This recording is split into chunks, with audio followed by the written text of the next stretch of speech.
It's been a while. How are we all doing? We've missed you so much, friends. It's good to see you all. Welcome to Kino number 155. My name is Chris, and I will be your host for this evening.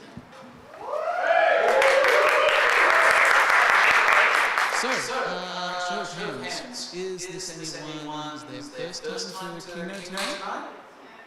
Yeah, a couple of hands. Awesome. Well, welcome. You've chosen an excellent night to be introduced to. So, Kino is an open mic film night. So what does that mean? What that means is you make a film, you bring it to us, and we will screen the film. It's as simple as that. We don't have any pre-judging or pre-selection criteria. Unlike other films where you've got to go through a rigorous process, it's literally just give us the film, and we'll bang it up on the screen for you. You can be someone who's never made a film before and thought, I'd like to give that a try. Or you could be an industry professional who just wants to break out of just client work. Kino is the place for you. Incidentally, tonight's screening will be live stream, so hello to all of you out there. And this evening is also special because it is our Kabaret special.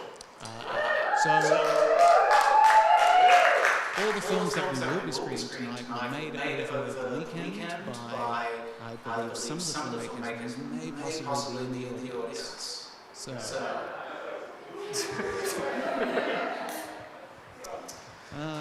Okay. Yes, a big thank you to Venue Partners Studio for providing us the wonderful space throughout the year as well. A big thank you to the Kino team up the back, Brian, Christina, John, David Kay.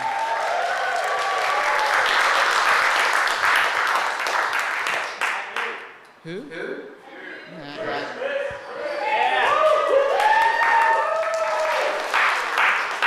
All right, well, I believe that's all the housework. So, shall we crack on with some films? Be a bit more committed this time round. So.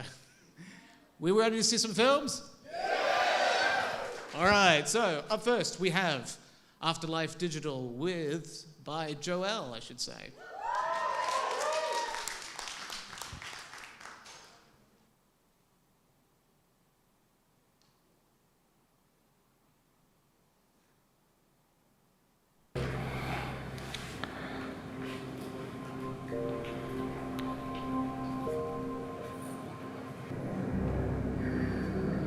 Okay, Mr. Turner, we will set you up with the 70s package and your chip should be ready by tomorrow for operation. Good, I feel like my time is coming. Hey, easy there. Wait until you get the chip and then the operation and then you can PTO wirelessly. I can't wait.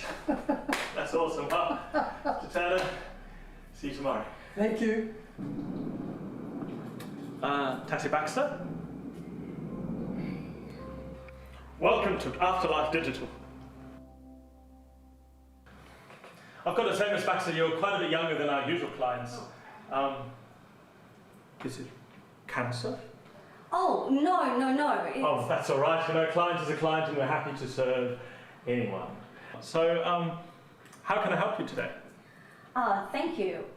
Well, I signed up from this online ad that said that you did demos of this new afterlife technology, what it can do, feel, be like. Indeed we do. Have you had breakfast and some water to drink? Yes. Very well. And have you also filled in and signed the form that we provide online? Very well. Now, from memory, your file says that you are lower to middle class, is that right? Struggles of an artist, I guess. That's a shame. I mean, we have a new program that is quite expensive, but where you can live in two worlds at the same time, but you're quite young. Maybe you could sell a kidney, perhaps?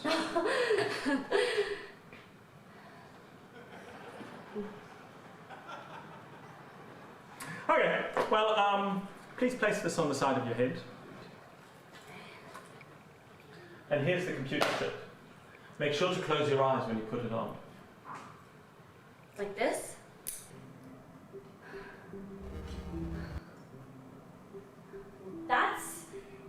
Interesting. You wouldn't believe that a lot of people are after the royal shabby chic is very much in demand. Yeah, I don't really think it's for me. Well, you're going through the plastic fruit phase. It looks real, but it feels wrong, feels off.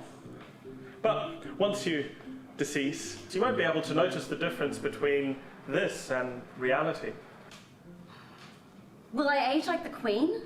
Oh no! No, you will stay young forever. Most people aim for 20s or something like that. Yes, being young is very much in demand. Cool. Hey, I don't really think royalty's for me. I'm more of a simple girl. Say no more. What reincarnation is this? It's the wildlife back to roots. What do I do? How do I survive? What do I do if something attacks me? You only feel 20% of the pain. You could reduce it to 0, but it would cost extra. Extra? This place already costs a fortune. Well, you should see what the billionaires get. Can you show me? Well, I can do. It's confidential. That's a very competitive business. But I hear it's out of this world. Out of this world? I don't want out of this world. I just want somewhere I can relax and have a good time in this life or death situation. We have a 70s program that's very popular. Would you like to try it out? Please.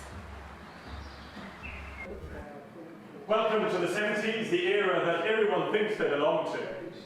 This is actually pretty chill. So, shall we seal the deal? Not just yet. I have one more question. Are there people from the real world in my afterlife? Yes, but you're the main character. Oh, and you might meet Mr. Turner, young Mr. Turner. Oh, yeah? I mean, if it's love you're after, it won't quite be the same. Why not? Well, if you can't feel pain, how are you supposed to feel love? True. So I'm basically the main character of a graveyard then? I mean, not really. I mean, you will still get to experience things like when we watch our clients. Watch? Well, yes, we watch our clients. Yes, we survey, follow our clients in our programs to make sure that they're having the best experience possible. We at Digital Afterlife are really concerned to make sure that our clients are enjoying themselves.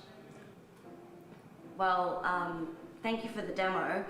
I'll definitely consider it.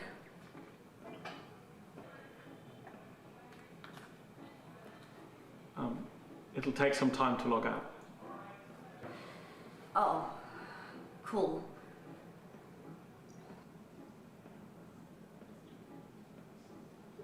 No way, there's no way I'm doing it.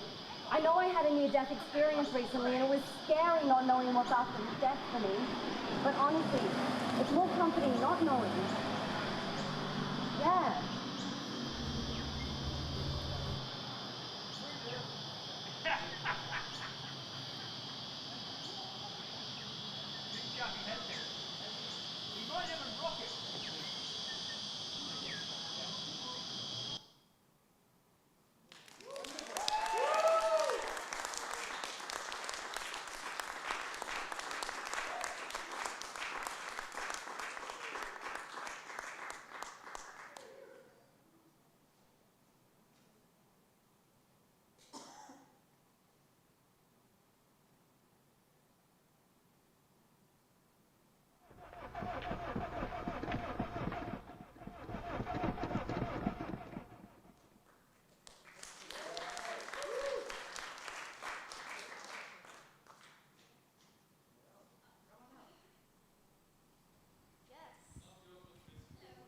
Oh, there we go.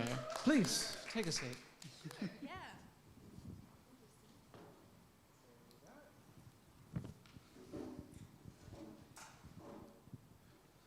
So, death. That's fun. So,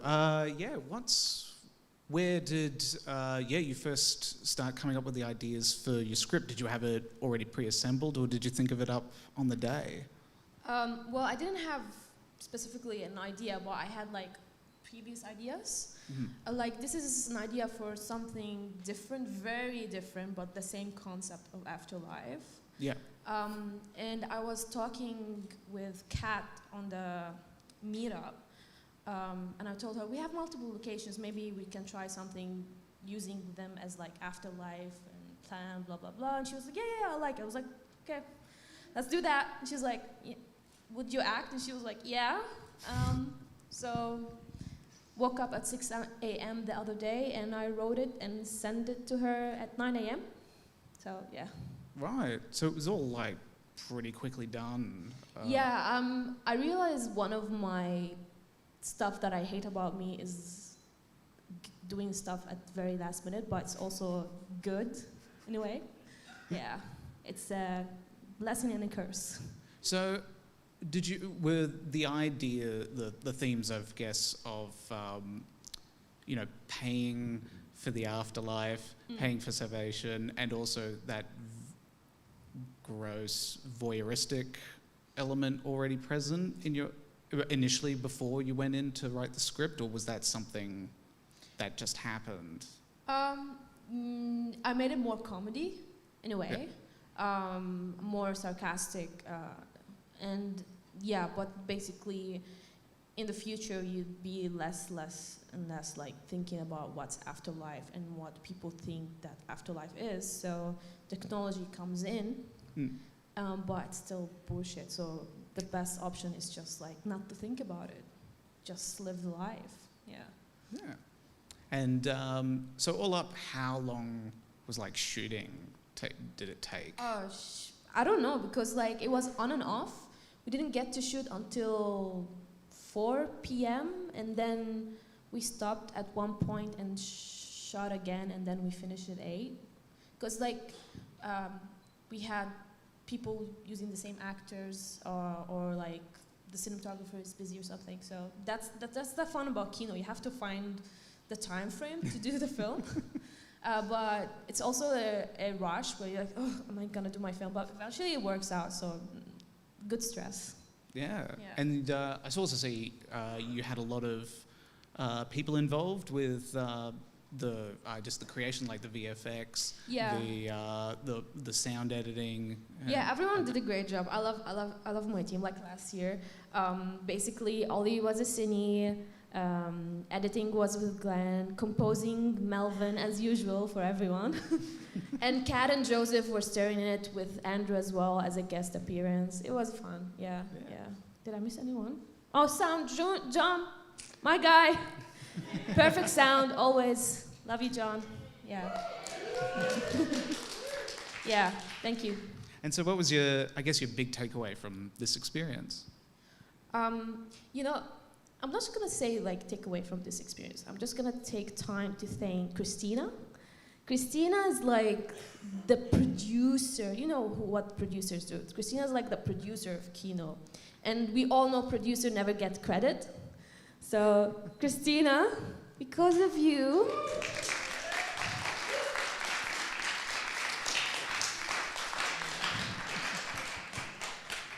Because of you, I feel more satisfied this year because I didn't get to be creative. So doing Kino and meeting people again and just doing something in 48 hours is just amazing. So thank you for running Kino every year, and I'm looking forward for next year. Oh, well, awesome. Thank you so much for your film. Thank you. Thank you. Thank you. Joel, everyone. All right, up next we have Pork Barrelers by Andrew.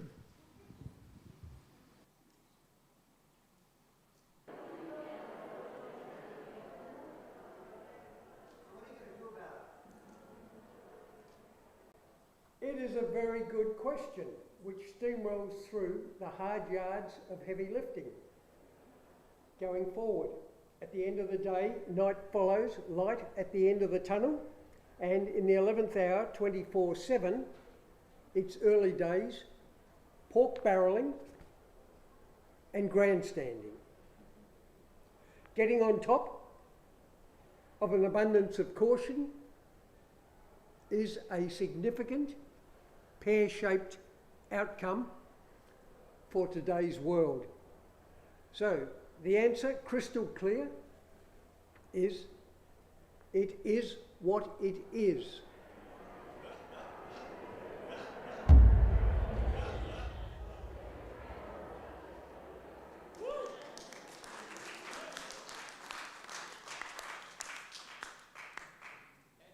Come on up.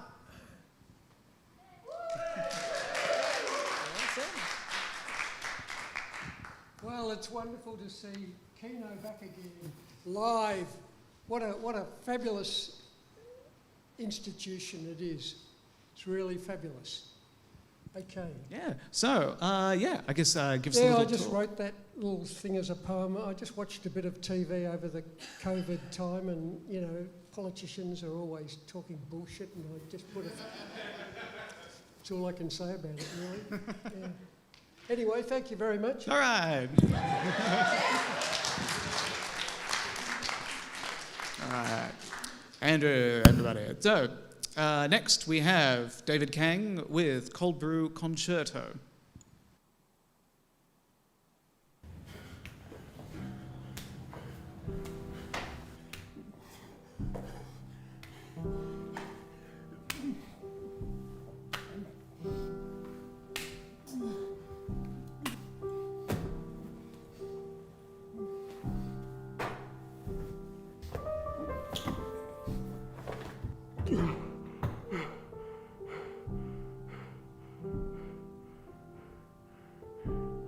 Hi.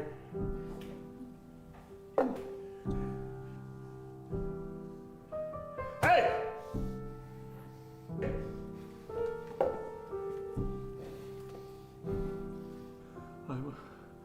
I would like the gefilte fish. Sorry, we don't. Abraham said you do a mighty good gefilte fish.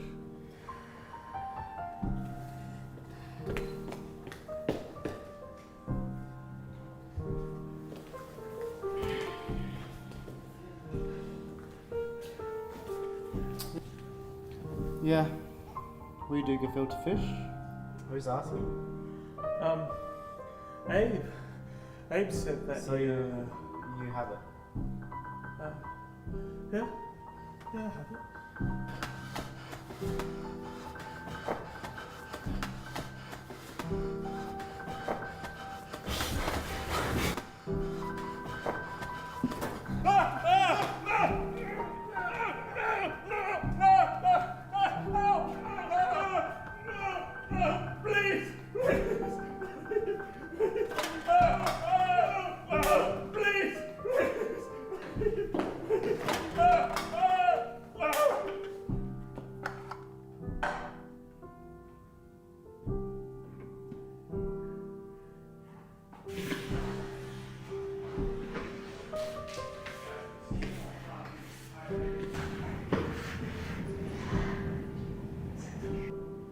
Coffee? Mm-hmm. Just sit here, shall I?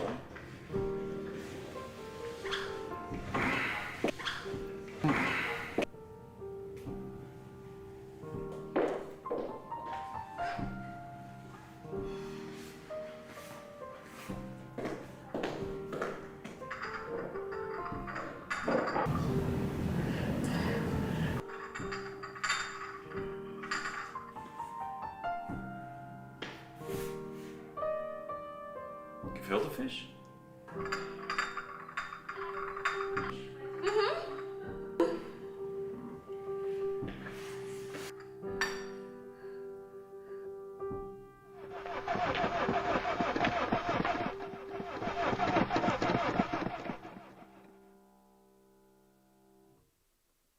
I'm terribly sorry. That was actually intensive catering by Andre. So, Andre, could you please come up here? Oh, he couldn't? Oh, no. Right, well. All right, yep. Andre. No, this isn't going to work. All right. Okay, so next up, it is Cold Brew Concerto by David Kang. Let's hope I get this right.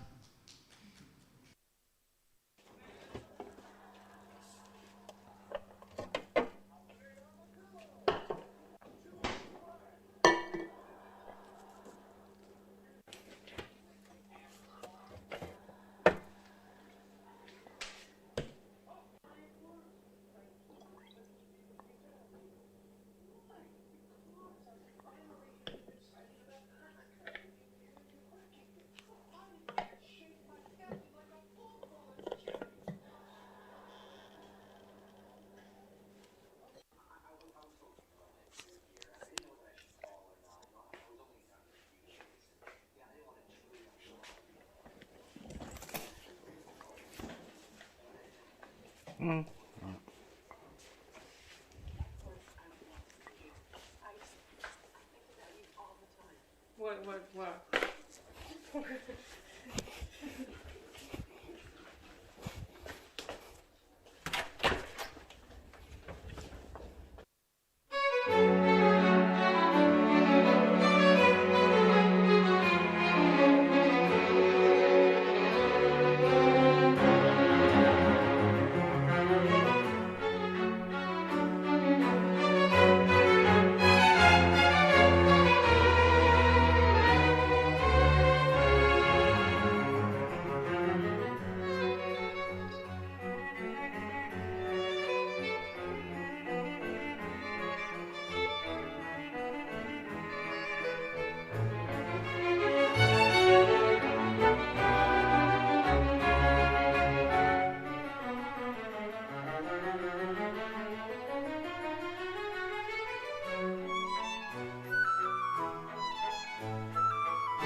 Good.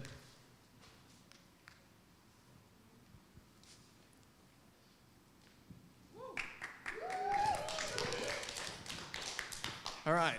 So, first question: where did you hide the camera? I often had the camera in my mouth. Really? Yeah, well, not the whole camera. It was, the whole thing was filmed on a phone and edited on a phone. Just, yeah, it never left the phone. Never left the phone, so the entire thing is just like Yeah. in So phone sometimes compositing. and sometimes I had the rig in my mouth. Sometimes I had it just holding, and I just wanted to see what you can get away with a broken collarbone, and yeah. Yeah, and I that's have what you can do. many more questions. So the shots which you had the camera in your mouth, Mhm. were they any of like the outdoors sort of traveling shots? No, mostly not. No. Right. The reason being, once I converted into a different rig, I kind of need help to change the rigs again, and I couldn't. So. Right.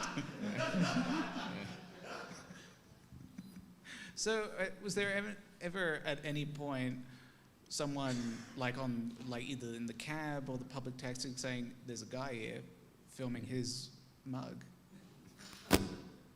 Probably. I'm probably way too narcissistic to notice those things. Yeah. Just thought this is perfectly normal behaviour. Yeah. No, it's a very humble behavior. Yeah. All right. Yeah. Cool. Any questions? Yeah.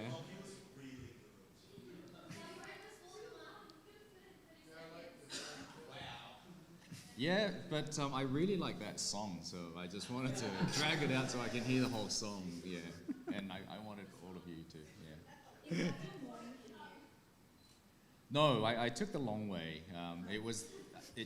There's method behind this madness. It's the commute that involves the least vibration. So you would notice that I avoided the train. Yeah. So because this is only just a week old, so yeah, it was something I did for distraction. Throwback is a couple of years back, I did a film called Caffeine Bebop, where I took an electric skateboard for a ride to pick up coffee orders from people. And that's me like whizzing through the streets, at like 40 k's an hour. And I thought I'd make a sequel where I sporadically, fate would have it that I broke my collarbone falling off an electric skateboard, and thought I wasn't going to make anything. And went, you know what, fuck it, let's make it. Just do it. Yeah, and then we'll make everybody watching this drag out the journey so you can kind of get a feel and empathize with how long everything takes now. Oh, is it? No, it's not for the disabled, it's just for me. Like, I'm really selfish that way. Yeah. Yeah, it's purely for me, yeah. Yeah, this is gonna heal. Disability doesn't heal, does it? No. Sorry, yeah. Yeah. I'm really sorry. Yeah. Yeah. Yeah. Right. Yeah. Right. So, so I guess what's your big takeaway from your project? It's, okay, all jokes aside, it's actually quite encouraging what you can get away with on a phone. I wanted to just try what I can do, and all of that I just learned on the fly. And the processing power and the apps you have, and just sheer ability of the phones and the rigs and how light it is that you can grab. Yeah. It does, once I, hopefully have like full two hands to work with, and anybody else who's aspiring filmmakers out there, it is no longer just a device you do to play around as a substitute. Yeah. It can be a legit asset in your filmmaking. Yeah, and there were some beautiful yeah. tracking shots, like under the bridge with all the girders. Looked amazing. Yeah, so that's how stable you can hold it with one hand on a ferry. So imagine what you could do with, two. Yeah, exactly. Well, thank you so much for sharing your film with us. Yeah. All right, David. All right, what's next? Next we've got 3-Minute Prop Land by Glenn.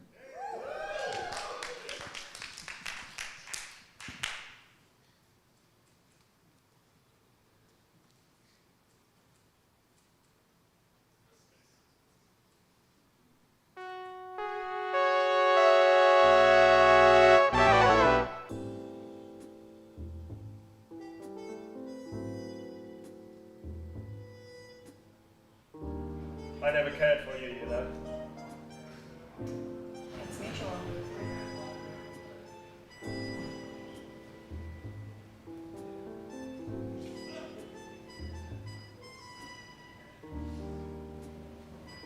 Oh, look at these Louis Vuittons. You think I should get a new pair? You have enough clothes, Deirdre. You're my only fan. No! I am your biggest fan!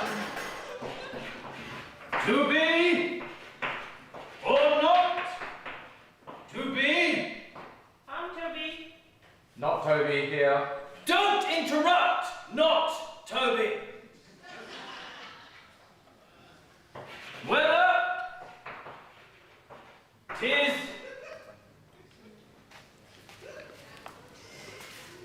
no one's going to believe you. So many naughty children, always wanting toys, more blooming toys. Transformers, what's with bloody Transformers? And Bumblebee! Ah!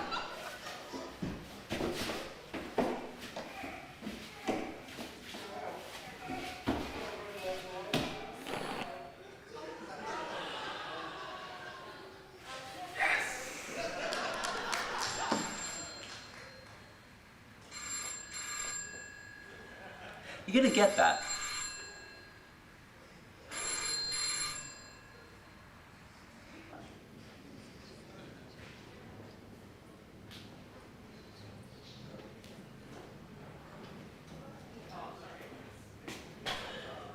Oh no, not again.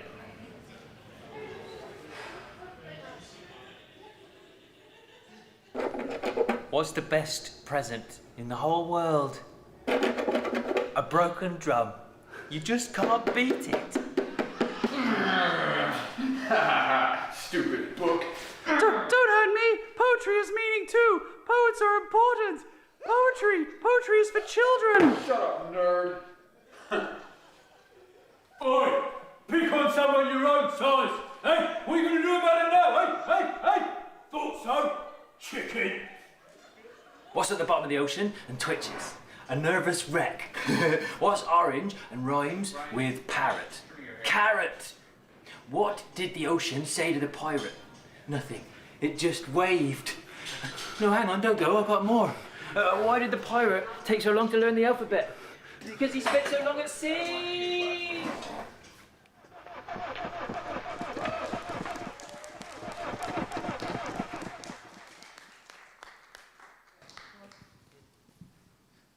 There you are, sir. Lights. Too many lights. Hello. Hello. So, yeah, tell us about the whole process of making your film. Was it just like a lot of improvisation with what you had? Well, there were 4 things that were written before, but then we rocked up there and people had different ideas, and there were all these props.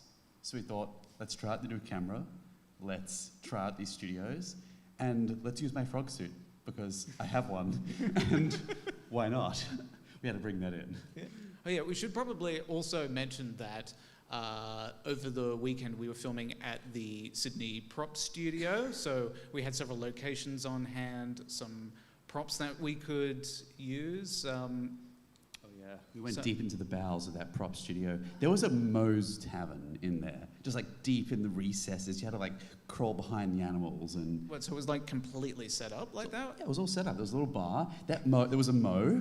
I'm like, oh, we have to do something with this. We can't not. And Andrew had this great idea. Let's just do the prank call takeoff. Why not? It was great. Yeah, there was some there was like a half Spock. Like there was a proper full. Yeah, there was a Kirk. Yeah, there was a full-size Kirk, and there was just like the torso of Spock. It was really messed up. Some weird things in there, but no, it was great. Like very impressive. There was a whole wonderland in the studio. Because I didn't get to see terribly much of it, but yeah, there was just so much stuff there. Yeah, there was just some great things, and just people just could improvise. Like Kino had a great idea. Joel, Sid. Joseph, and I love kind of took off with the first one where we just saw that lovely setup with the beautiful room, I think Joseph and Christina just did a bit of improv there, and yeah, it just embiggened ideas for some stuff. Yeah, it was just so much. There was a giant Rocky poster. There was a throne. There was a Game of Thrones throne. Just What? Yeah, there was Where was just that? sitting there. Well, I won the Game of Thrones, so I just took it.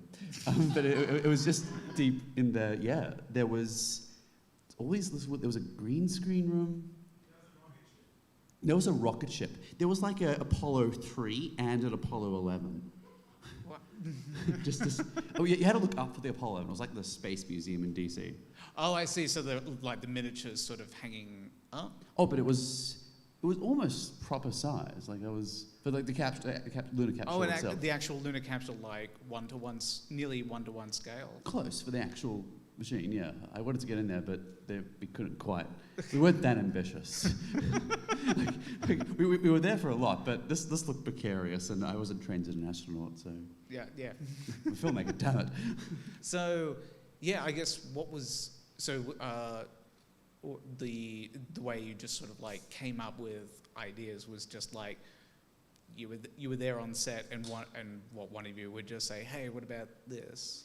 People had different ideas, and we just kind of took some inspiration from what was there. We had a lot of. I think the idea was come up with a few things, try out the new cameras, and we got there, and there was the beautiful boxing set, and we was just something with that. And Andrew managed to bring his Christmas gear. So, what would Santa do if he had time to just kind of chill out for a bit? And that made sense to us. Amazing. Yeah. And so, yeah, do you have any advice for any filmmakers out there that, short on time, low on resources? Well, I just liked shooting between the different films. It was actually nice to just take a little bit of, some of the sets were set up for some of the other projects, and it was just, hey, do you mind if we just take 30 seconds and film something just crazy? And just use what's on hand. It's so rare you get access to something that extensive and crazy and multitudinous as that studio. So, yeah, I guess, I don't know, we just took advantage as much as we could, and we had some fun. And yeah, it was just nice to have all the other filmmakers be so welcoming. And yes, you could use the set for a little bit, and everyone was made up in different things. And Brian, I just was like, yeah, he was filming Christina's amazing work, and it was just, we'll take a few minutes and film this Miss Marple style takeoff. And yeah, why not? So yeah, that was just, people are great, and just, it was fun to collaborate, and always, I guess, as advice, seek out those opportunities would be my thing, and we did, and it was really nice. Awesome. Thank you so much, Glenn, for sharing with us. Amazing thing. All right, so up next we have Kat with breadsticks.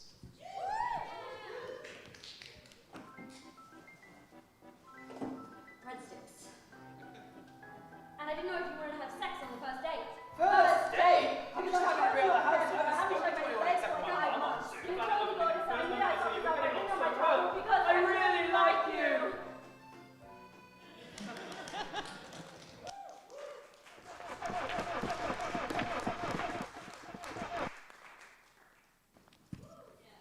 Yay! So you probably have a lot of questions. That was a bit weird. Yeah, first up, why?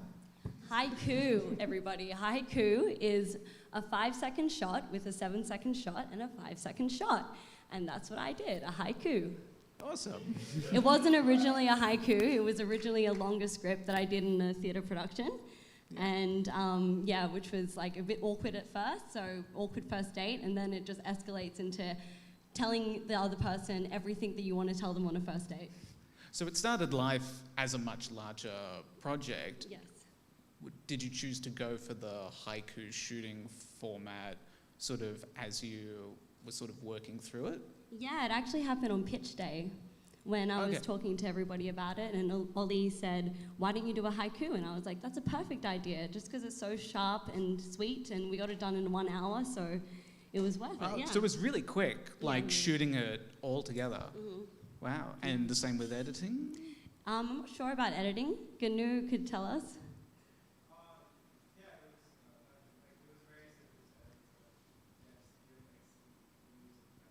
Yeah, the music was really good. I think it added to it really well. He did such a good job. And Andrew, at first, he didn't get the script, so I wrote like a brief script, and I was like, this is the general idea of what I'm trying to do here, and he was like, what? And so I had to explain that in greater detail to him, and he was like, and he just went along with it and made it work, so it really worked out. Yeah, the actors can really make things, if you just throw them a script, they can make it work, so. They'll just roll with the punches. They'll roll with the punches, exactly. And so what was your big takeaway on working on your short film? That collaboration is key, and you can get anything done at Kino Kabaret. Fantastic. Thank you so much, Kat. Thank you. All right. So up next. Awesome. So we've actually got 2 films by Kino. So we're going to show them back to back. One is Beads. The other is Gills TVC.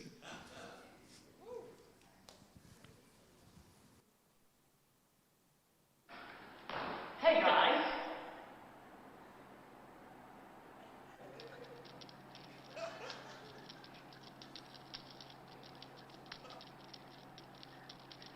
B-Boys for life!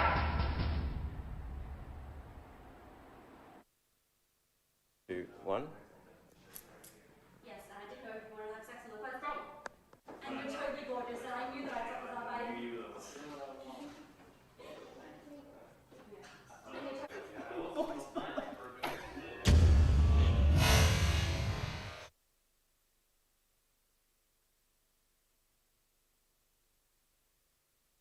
The tobacco for the people, you ask? Well, it's Gills Bastion Cut plus tobacco, of course. It's for the bruisers. For the jungle men. For the academics. And their students. For the bushrangers. Here's a testimonial from one of our very valuable customers. My family only uses Gills Passion Cut plus tobacco. It's good for the week, great for the weekend, especially young kids. Puts them right to sleep. Why should we tell you how good Gills Bastion Cut plus tobacco is? Let our customers smile do the work for us.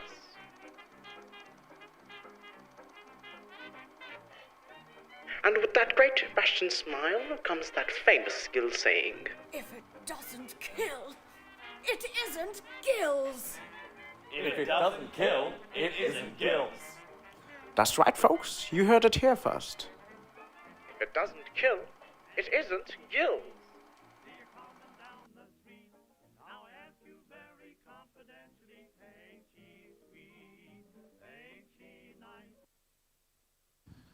Kino, come on up.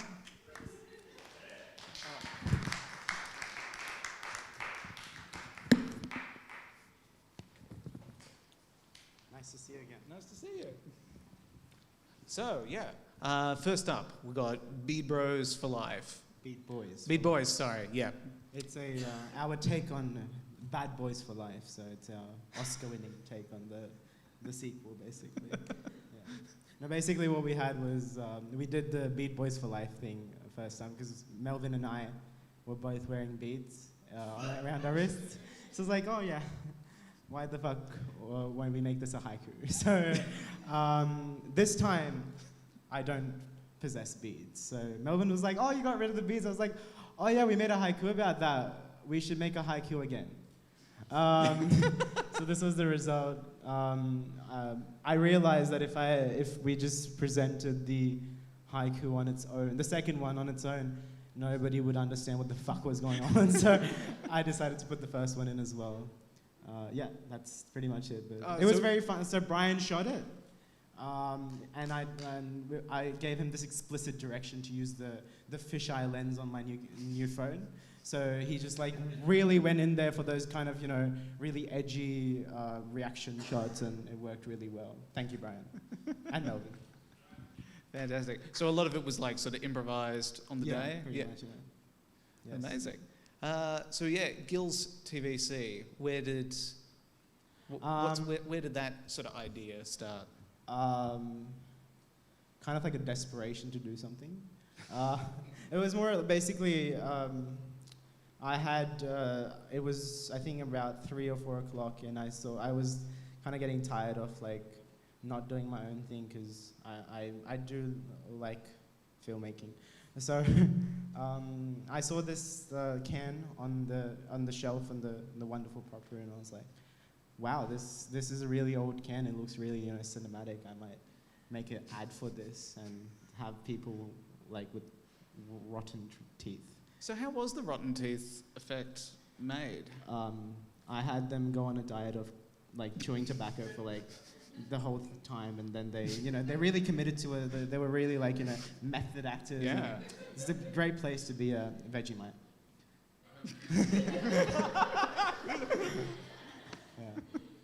Yeah, it was really fun. Everybody was a really good sport about it, even though like the Vegemite tasted like sweaty ass crack. But sorry, yeah, it sucked.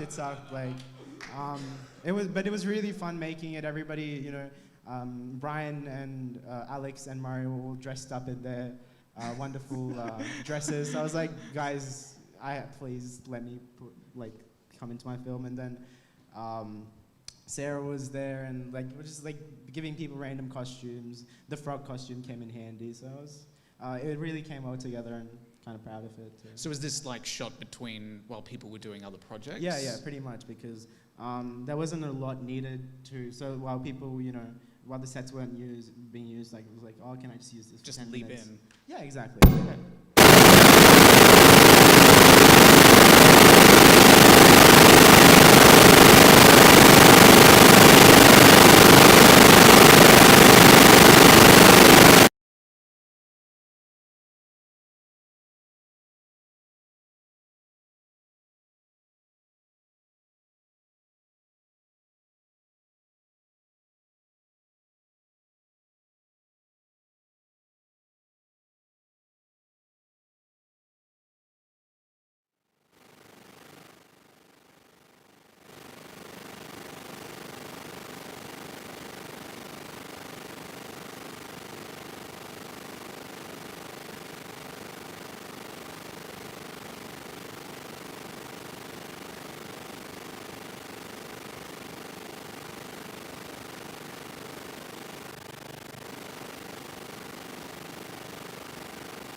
Berlin. Spain. Hopefully our friends from Spain are tuning in this evening. If so, hi. Tokyo. Singapore. Singapore. Sweet. Mexico. Don't know what they do now. Mexico. Start throwing out random countries.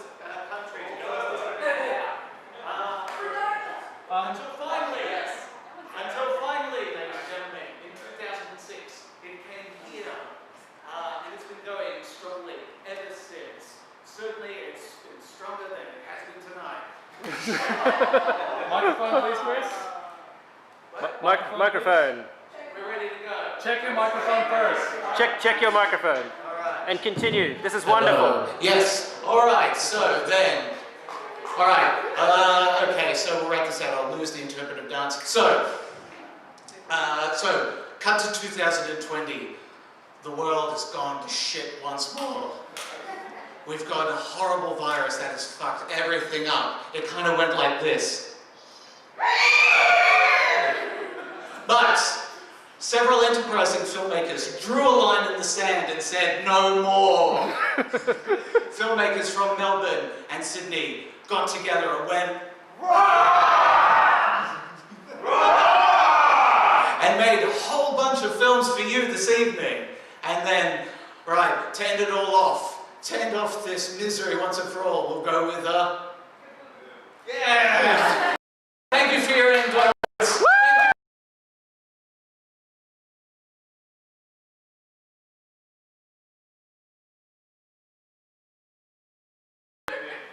Okay, we should be good to go. We should be good to go. So, next That's a we have Hug by Olivier.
Hi! I'm not the host, but hello. Yes, this is the one microphone quiz. I don't have anything to say about my film right now, but slow motion was the deal. So Friday night, I wasn't sure if I was gonna do a murder mystery in the set that really looks like something out of Knives Out, and something moody. I was like, I'm gonna do some murder mystery that's so obvious, the audience, and then that got trashed because I didn't have a clever twist, and the thing I was left with was slow motion. So slow motion is a function of my camera, so high frame rates. And I was like, oh, I never shoot 60 FPS. I never shoot like slow motion in my film. So I have to try this. I have to figure out how to shoot something nice with it and purposefully, and this emerged. No, amazing. So was it difficult for you to sort of like get to a point with your original idea and deciding, no, I have to stop with this and come up with something else? And at that moment, how long did it take for you to sort of like create this whole new story?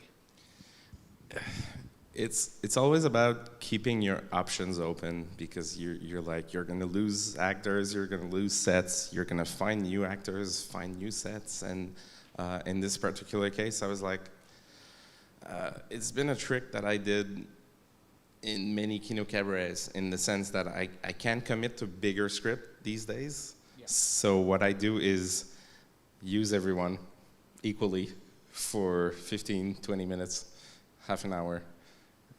It goes over, obviously, always goes over, but it was this idea. I was like, okay, I can just run in a set with one actor or two, and then I can make something out of it in the end. That was a compromise. I was like, okay, I can do this. I can just take the spare moments, and there's many other films like that tonight. And it's great. It's like, it's using the sets. It's about making of the best of what you have at the moment, and putting something together. So did the narrative you have, did that come at what point? Had you started shooting stuff and going, oh, after a while you started clicking, oh, it can be this visitation. Let's go with. I could say at the beginning, I was like, okay, it could be the wind. The wind just touches people, and then it could be this creepy. So The Invisible Man is kind of a good film. So they had the twist. I was like, okay, I can juggle with wind. I can juggle with people being touched and being like, what the hell is happening in slow motion? There was a few ideas I could juggle with, but in the end, with the sets, with everything, that's what came about, and it's the most logical choice, because it's like, you could say it's a spirit, you could say it doesn't matter in the end. Yeah. It's like, it's this. No, But it started in a way I was like, oh, I want drone shots of Sydney, and it's like, I want this spirit to the wind, and I want to personify the wind. It's like, all of that is useless, and I even had the project of like having special effects showing his breath, and in the end, it's like, you don't even need that. It's just you could just pan up, and people figure what the hell is happening. Yeah. I hope, maybe. I don't know. Yeah. No, it tells it simply. It doesn't treat the audience like There's idiots. No VFX. I don't even need to put VFX on that. I don't think so. No, absolutely not. It's simple. It's beautiful. Adding those elements would have just made it messy and complicated, and it was the right artistic choice. You can go overboard. But what I like is I went overboard with the music. The music, I was like, I wanted bombastic, and this morning, even the music got me. I was like, oh man, it's So yeah, that's the joke that runs. This morning I was, anyway. Well, No, I think it's like it sets the tone, and you don't want like something that because like some of those shots they could be taken comedically unless you've got all the elements sort of informing. Yeah, your set is very comedic, but It is. still like it's kind of like you assume your characters in a like, because the way I brief you is like, oh, you're talking to kids. You're just like, hey kids, like Krusty the Clown type of thing. But it's part of life. It's part of like someone who would be just working and doing his own thing, even though it's very comedic. Yeah, exactly. And just seeing the sets for all of us is like very comedic. I love it. It's just every set used in different settings. It's the best. Anyway. Awesome. Yeah, again, thank you so much for sharing with us, Olivia. Bye-bye. All right, so that's the end of our first half. We will now enter an intermission where you will go in, have drinks, eat. Please chat to any of the filmmakers, let them know what you thought, how much you enjoyed it. And we shall break. See you soon.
Good evening, folks. John, the Stream Tech here. Just wanted to say thank you again, reiterating my message before, for sticking around and watching us. this is indeed the final Kino Sydney stream for this year in 2020. So hopefully you've been enjoying yourselves so far, and we'll be back with you shortly with more films. Stay tuned.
And welcome back. All right, so up now we have Sid with The Drugs We Take.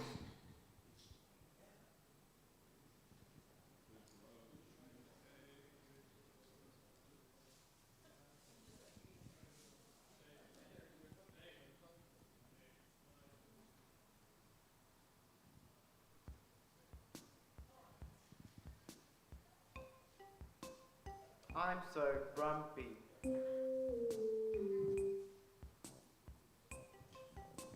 My girlfriend dumped me. I'm binge eating donuts and my ass is getting chunky. Hey there, pal, don't be so grumpy. Life is great, it's sweet like chutney. No, it's not. Life sucks butts. Life's so hard, I want to give it up. I have something that could help you out. Let's do drugs and dance about. Drugs? I'll give it a try. I'm gonna go dance in the park.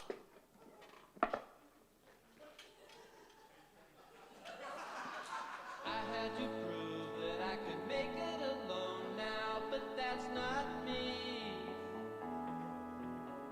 I wanted to show how independent I've grown now, but that's not me. I could try to be big in the eyes of the world. What matters to me is what I could be to just one girl.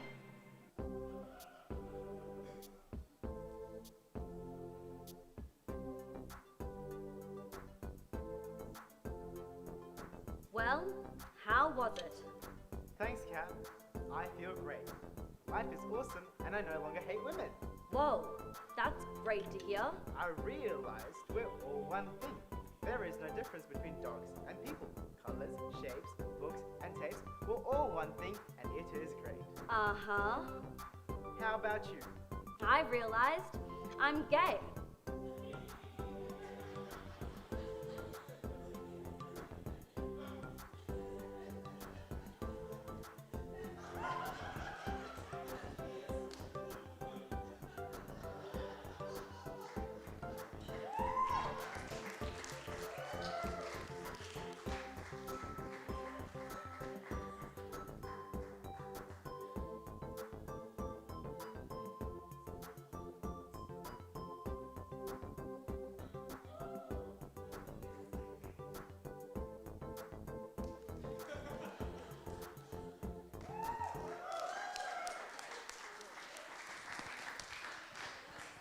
Sid, come on up.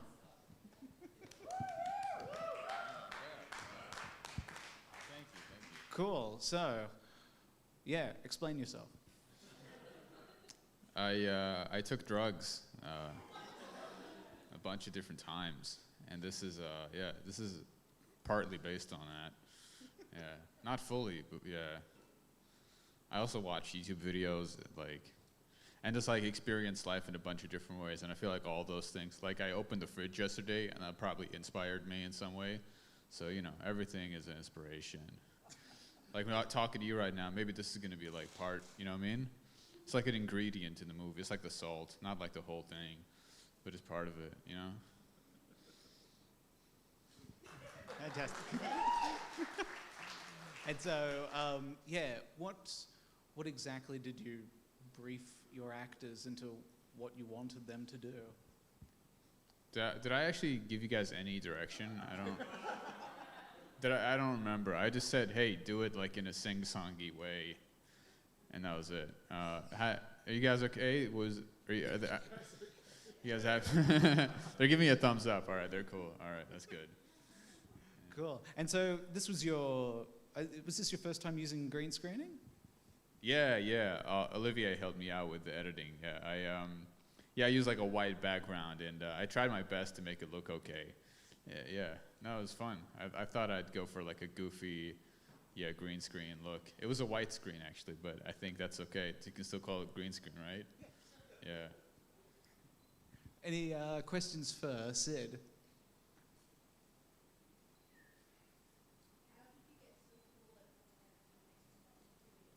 How did I get so cool at filmmaking? I don't know. I guess I'm just super cool in general. No, thank you. I am grateful for this opportunity to work with people. It's really fun. No, thanks, guys. Yeah. Cool. Awesome. Thank you so much, Sid. All right. Up next, we have Robert Klein's The Hotel.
Robert. Yeah, absolutely. Come on up. Yeah, both of you. So, I saw in the credits that this was based off of a graphic novel. Could you explain that to us a little bit? So on Friday night, I was talking to William, and he explained. Well, he showed me a graphic novel that he had, and had identified a story in it. And well, you can talk about that if you like. Yeah. Well, I came across this graphic novel like a couple of years ago, which was basically a completely wordless, silent, like collection anthology of horror thrillers.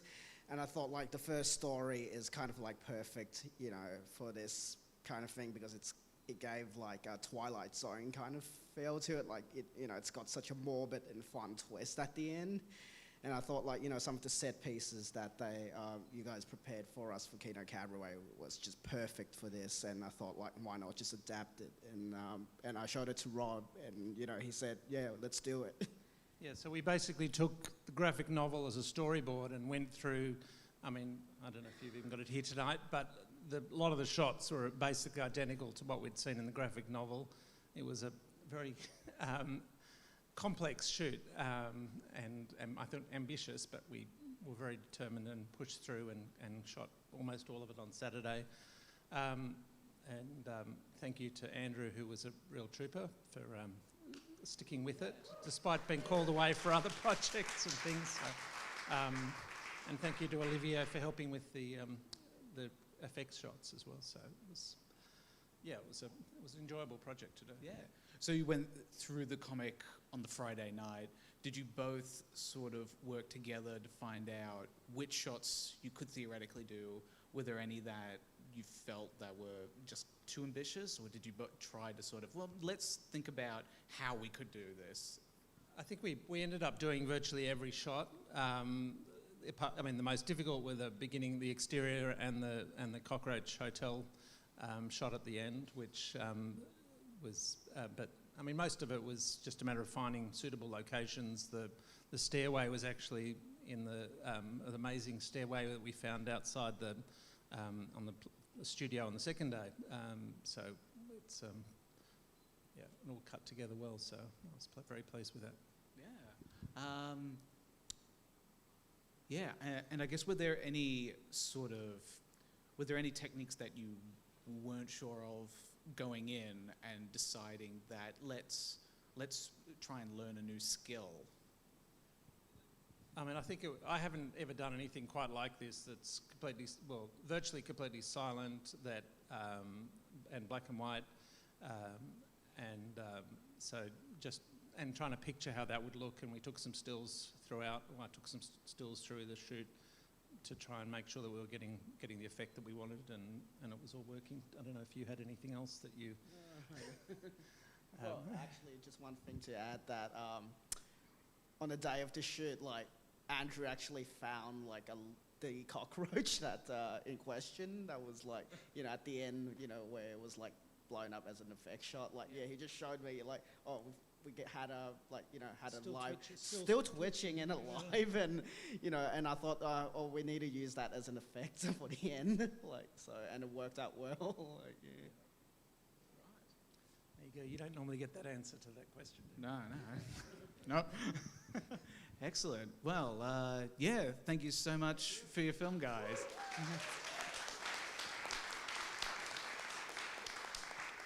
Okay, up next we have Tribute by Anna.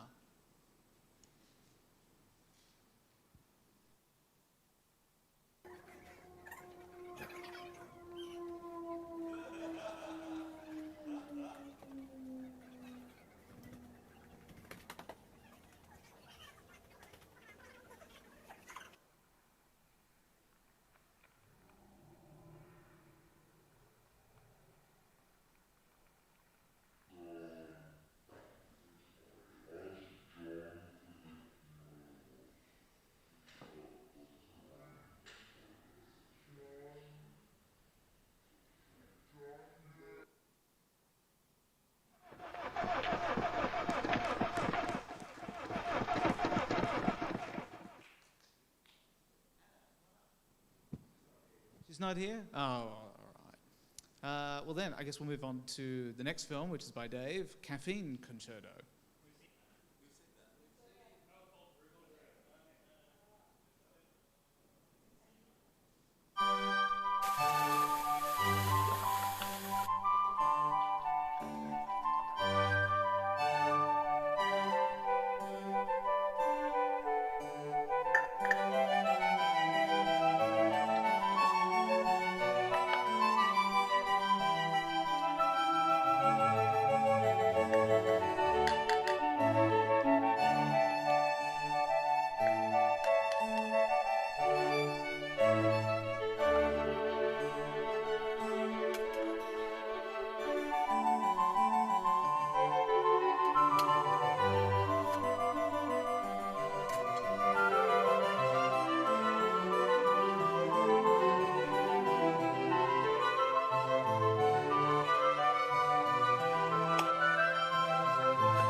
So, second part in the caffeine adventures.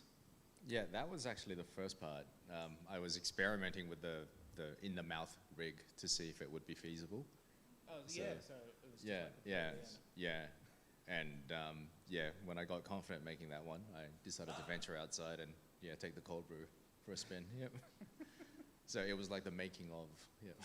Or a dummy run. Yeah, there you go. Yeah, that Anna's film, by the way. That there's a reason why I'm in a dress. Geez, I hope that film's actually finished because I have a lot of explaining to do. That was her tribute to David Lynch's style of filmmaking that she just tried on her phone, and it's her first Kino film ever. Yeah. Yeah, because there was that really sort of disturbing, that sort of slow with the droning. Yeah, that was the plane flying overhead, and Was it? yeah, and it just made it in there, and it was very Lynch-esque. Yeah. Yeah. Interesting. Yeah. So how did she find the whole process of filmmaking? I will ask her that. I didn't ask her that. Yeah, geez, I never listen. Yeah. Yeah. Well, did she enjoy it at least? Yes. Oh, good. Yes. Yeah. Well, maybe she was just being nice. No, she enjoyed it. Yeah. Yeah. Enjoyed filming you in a dress. Yeah. Yeah, that sounded very private. Yep.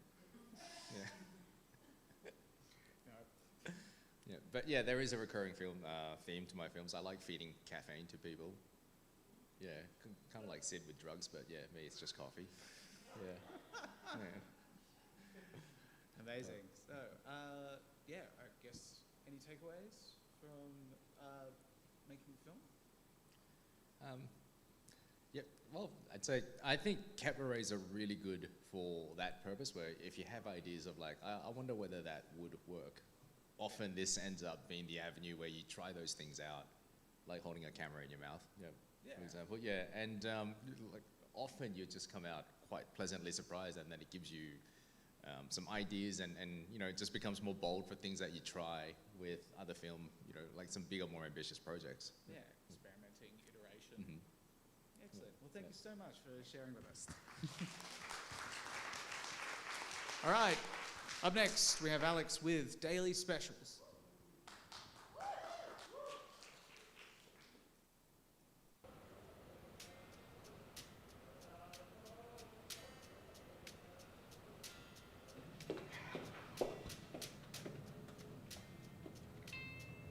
Do you guys want something to eat? I suppose. So. What would you like? I like mushroom soup. Can I have some mushroom soup? You can't. May I? You may, but you can't. Why? We're out.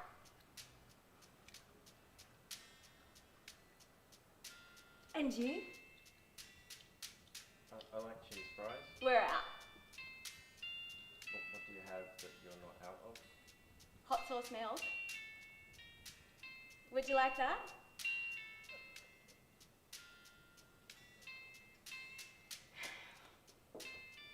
You're gonna have to buy something if you want to stay.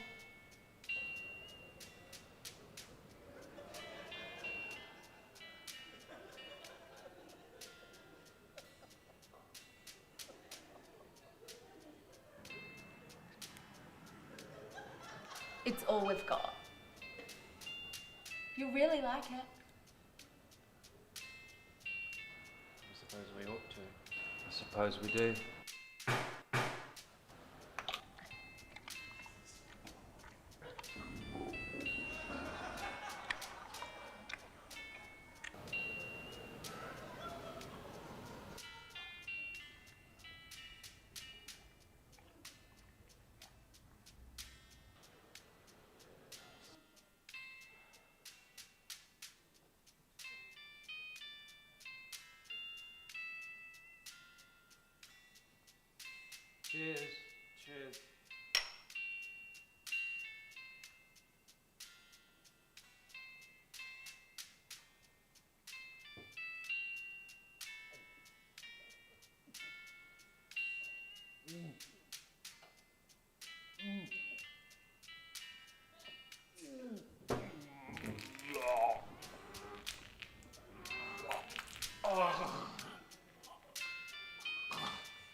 Milks, come on up.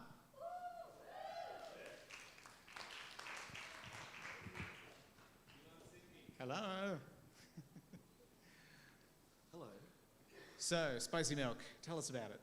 Well, it's spicy and milky, and like the fat globules within the milk. So, like, milk is it's an emulsion, right?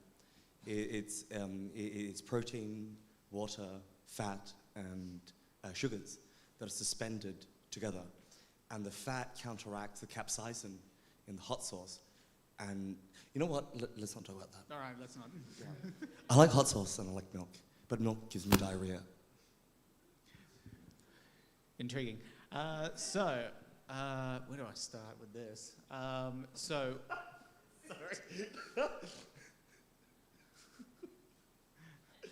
Tell us about the point where you briefed your actors, I want you to vomit milk out. Well, that was actually the selling point. So I'd actually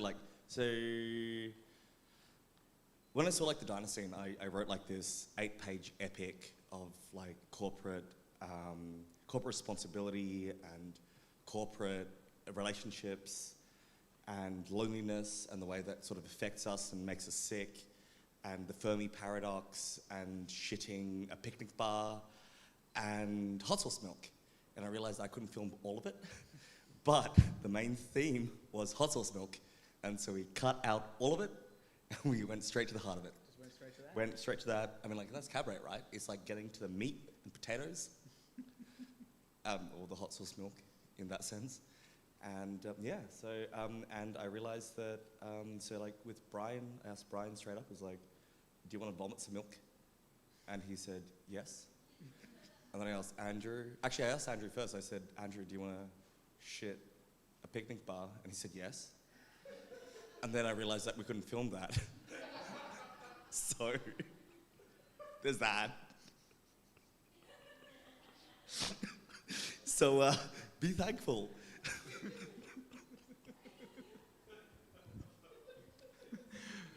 Moving on, so was it like a really quick sort of writing process? Did you come in with that, like, did you pitch it, hey guys, want to vomit milk?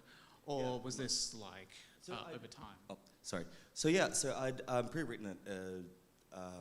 I kind of wanted to write it, I suppose, in the style of those sort of absurdist, they're like very bizarre, sort of like a lot of space. And so like this is super enlightening rather, in that, like, you know, like you can make absolute crap like that, but it's really difficult, like the pacing and the editing and like getting your act, like what is funny on scene, like on the set. Yeah, so those ice things, like they were designed to be elsewhere. And we realized that we were just losing pace. Like, it was just being too absurd, and we were like losing that momentum and like immersion. And like, it's like a real fucking fine line. And like the people that can do it are just absolute genius. Like, we think absurdism is really easy, and it's fucking not. You have to design everything about it. And that was the most amazing thing, to like learn how fucking hard it is. Because it's real fucking hard to design something that seems random. So had you shot more, and then when it came to editing, that's when you were sort of having to make those sort of choices by you know, how far you wanted to go in taking the absurdist element?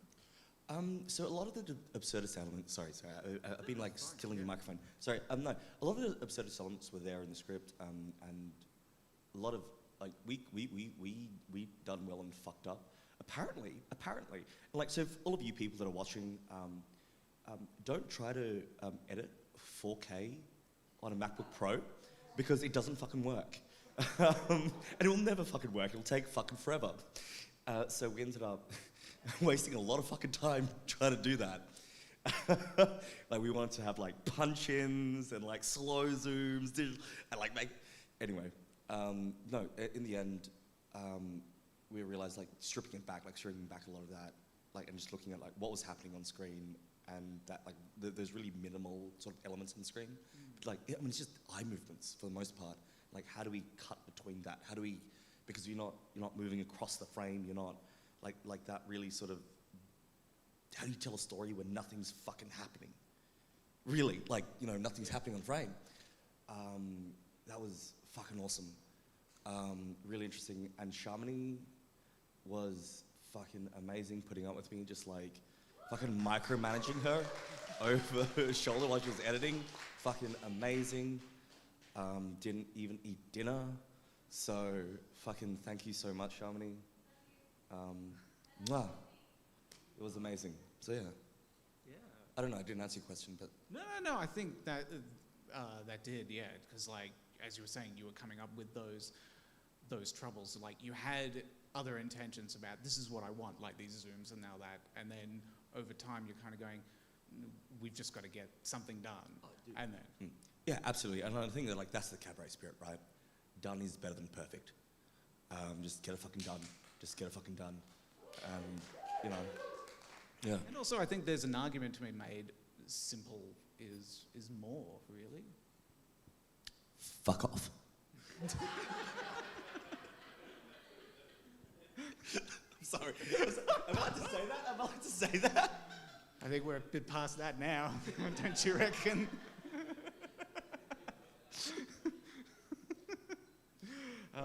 Excellent. Thank you so much, Alex. All right. Up next is David Utilities with Public Utilities Behind the Scenes Sextravaganza. Money, money, money, oh so funny, in a rich pimp's world. After you have told the class what you will be reading, it is customary to dust your hands of the chalk, much like how you dust your hands of the responsibility of the children's education. Glenn, sit down. I did not give you... You were about to do a Dead Poets Society speech. There's a sign at the wall saying no Dead Poets Society speeches.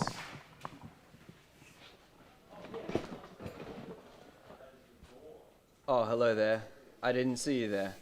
My name's Dave, and you're watching Schmublic Utilities.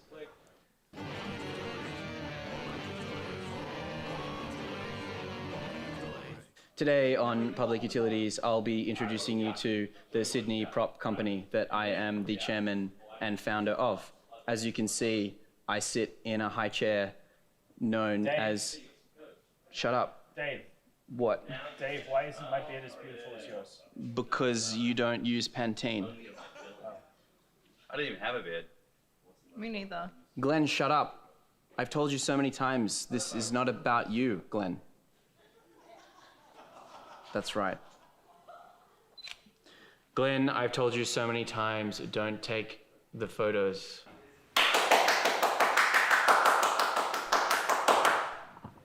Glenn, don't make me throw the book at you.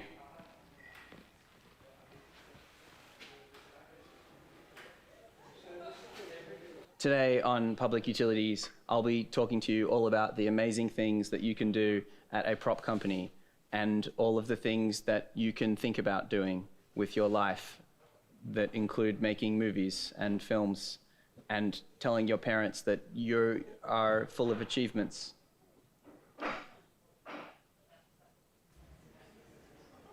I think you're full of achievements, Dave. The other thing that you can do in your prop company is if you don't have somewhere to live, you can live in the prop company and tuck yourself into bed nicely. Good night.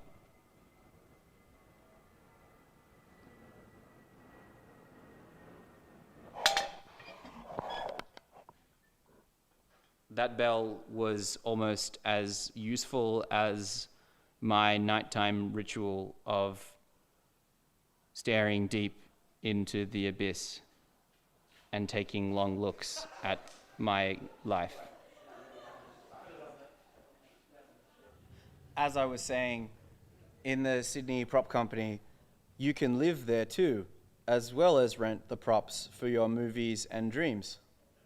Sometimes I dream about many things, including mafia members with machine guns trying to tell me to get out of the ladies' locker room. But then I tell them, as you can see, I am wearing quality ladies' garments and textiles from David Jones. You too can be like me if you shop at David Jones, and you can buy quality garments like this. They're only $7.99 now, marked down from $7.89, new from Mattel. Look at my belt sway as we show the way. After a big night on the town, there's nothing I like more than going to my local Sydney Prop Company and drinking my methyl alcohol from the bottle. It's a prop company. It's important to mime in the prop company, like pretending that you're a success.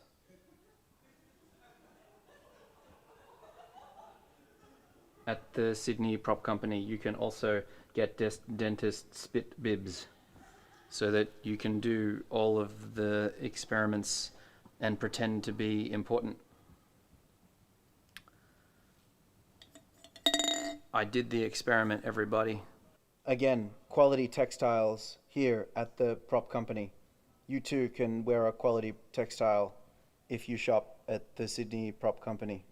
Take a leaf out of my book and come to the Sydney Prop Co, where you can get all of the co and all of the prop, and you can even make some Cocoa Pops. Word. Leaf drop.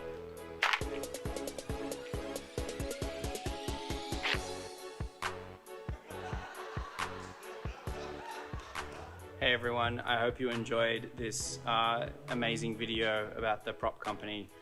Next time on Public Utilities, I review a small weasel named Jeff. Thanks for watching Public Utilities inside the prop company, which wasn't very public. It was actually quite private, if I'm honest. Sydney Props is the props for me. Sydney Props is covered in glee. Sing it, sister. Okay.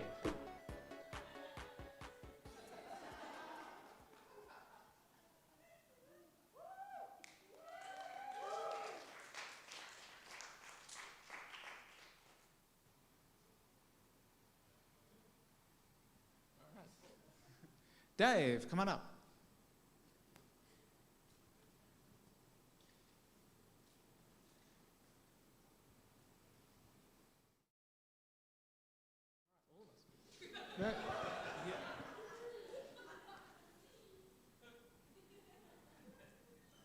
Sing it, sister. Yeah, all right.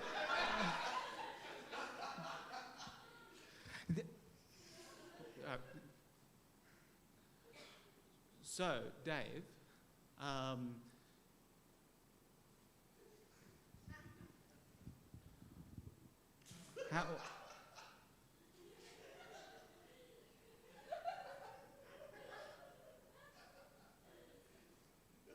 how was your experience with the Sydney Prop Company? That's a strange question because I'm the chairman of the Sydney Prop Company. Really? Whenabouts did this take place?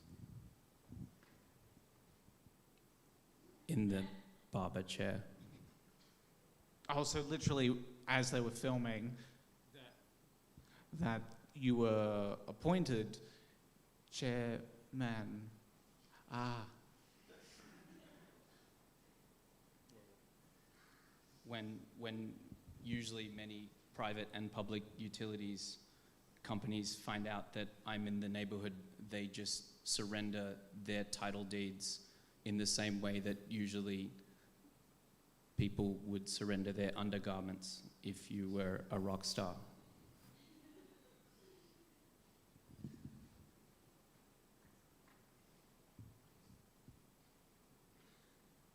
Right.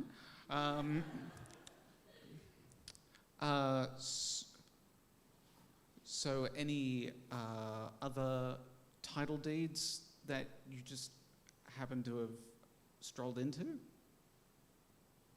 Yes, I should tell you all a story. Why don't I take a chair and tell you of Yes. all of the title deeds that I currently own?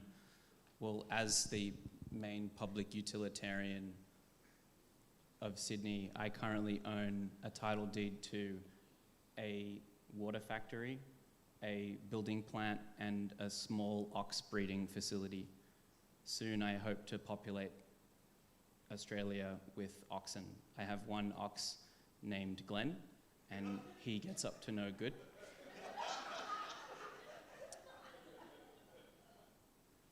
Judging by your response, I need to discipline Glenn. No. I believe we're running out of time. So I want to...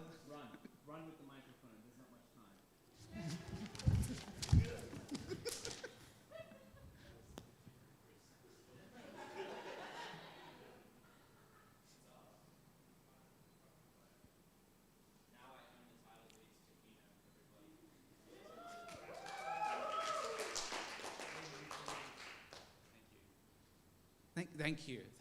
Thank you all. Yes, thank you for screening. We look forward to seeing you again. No.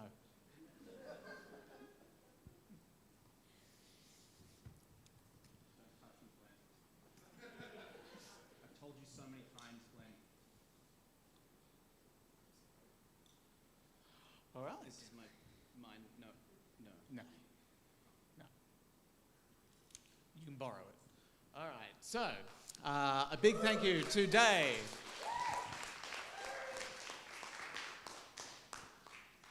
All right. Well, mercifully, that's the end for this evening's proceedings, and mercifully, the end of 2020. So, I want to thank our Kino team, John, Brian, Christina, Dave back there.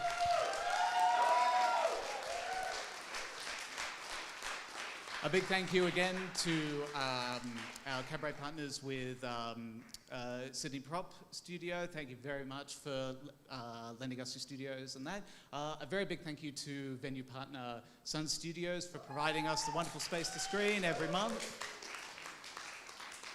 And a big thank you to all of our filmmakers for getting together and just going absolutely crazy this, not only in the weekend, but the past year. It's been very difficult, especially for our friends down in Melbourne. And it's just amazing to see you guys up here. So can we have a big round of applause for our Sydney, Melbourne, our Melbourne friend. Yes, and a big thank you to all of you coming out here tonight, coming back, and we hope next year is back to normal, business as usual. So,